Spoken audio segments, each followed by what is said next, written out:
Ndabasuhuje kandi mbahaye ikaze kuri Mugisha TV. Ab'urukumbuzi rwa Rugimbana Theogene na Rutamu Elie bakunzwe cyane mu kiganiro Trace Food bahuriragamo kuri Radio 1 rwari rwarazonze, bongeye gushimirwa ahababaza kuko aba bagabo bagiye kongera gusubukura ibiganiro bya siporo bahuriramo bizajya bitambuka hifashishijwe imbuga nkoranyambaga. Rugimbana Theogene na Rutamu Elie bagiye kongera guhurira mu kiganiro bazajya bakorana kigatambuka ako kanya ku mbuga nkoranyambaga zinyuranye.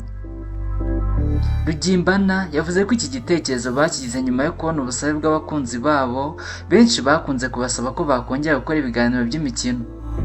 Ati twamenyekanye nk'abanyamakuru b'imikino yaba njye cyangwa Rutamu, nuko twaje kwimuka ntuye muri Korea watuye muri Amerika. Twaraganiriye dushaka ko twakongera guhura n'abakunzi bacu ariko tukajya n'ubundi tuganira imikino. Rugimbana yavuze ko ubwo bateguraga ikiganiro yajya akorana na Rutamu batekereje uburyo bunyuranye babikoramo, baza gusanga igisubizo ari ukwifashisha imbuga nkoranyambaga. Ati njye byabaye amahirwe ko hano ndi TikTok ibasha kwinjiza amafaranga kandi Rutamu ahari naho byaremewe.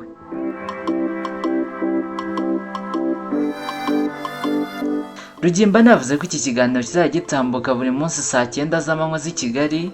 Kimwe mu byifuzo kikaba kumurika abanyamakuru bashya bafite impano kuko aribo bazajya batumira. Muri 2018 Rutamu Elie wakoreraga Radio 1 yasezeye itangazamakuru ndetse nyuma aza kwerekera muri Leta Zunze Ubumwe za Amerika aho atuye kugeza uyu munsi.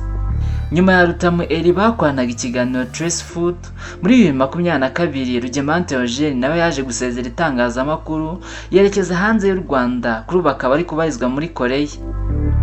Mushimire bakurikirana ikiganiro cyose kuri Mugisha TV, mukomeze gukora subscribe. Ndabashimiye.